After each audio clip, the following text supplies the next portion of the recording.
Fighting fires while blazing trails, Chantè Coad is the Columbia Fire Department's first black female firefighter. From navigating a male-dominated industry to battling self-doubt, she proved that while the job was tough, she was tougher.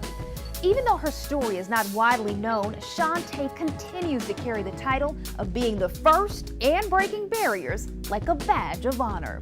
This is a seat at the table. What made you want to become a firefighter? I have a first cousin that was a firefighter, and he told me he don't remember them ever having a black female. And I told him, well, you're looking at the first.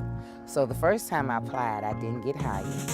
And he said, try it again. We have a new hiring chief.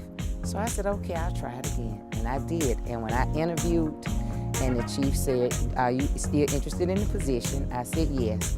He said, congratulations, you're the first. I said, the first what? He said, you're the City of Columbia's first black female firefighter.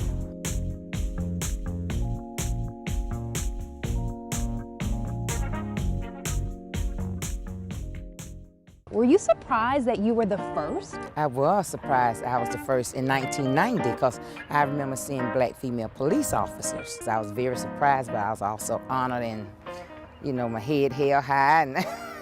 I'd love to hear how your peers treated you, your fellow firefighters. They were very hard on me, but I hung in there.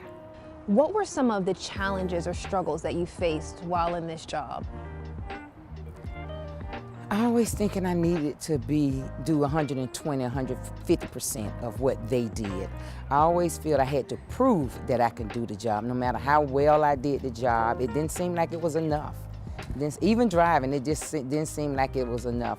But my father told me, when you learn a job, they can't take it away from you. So I learned my job. I learned how to calculate, you know, pump into the fires. I knew I could drive, and I knew I had that, and I knew that they couldn't take that away from me in spite of me being a female. How did faith help you while you were a firefighter? Yes, I used to go home and cry every day. I cried. They didn't know I cried because I thought they was tough on me, and I started doubting myself that why did you do it? You know you can't do it. But I was an athlete, so I knew I was strong, I knew I was fit, but I still doubted myself, and I said, Lord, you got to help me. You got to help me do this. And then a voice said to me, you can do it. You can do all things through Christ who strengthens you.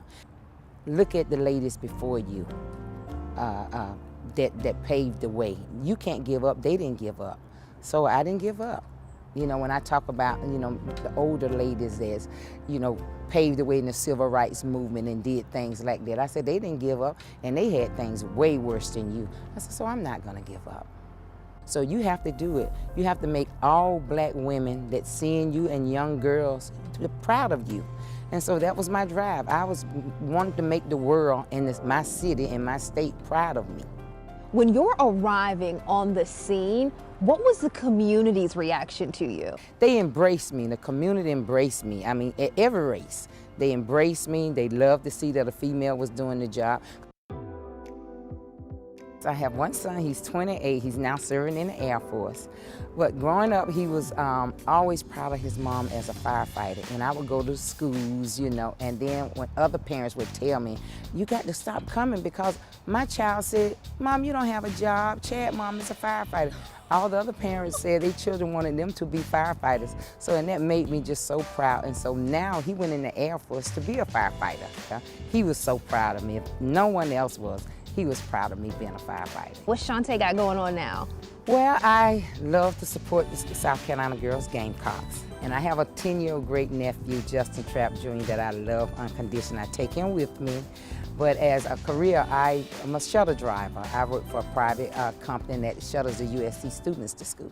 If you were going to speak to a young woman who is thinking about pursuing a career in a male-dominated industry, what advice or encouragement would you give her?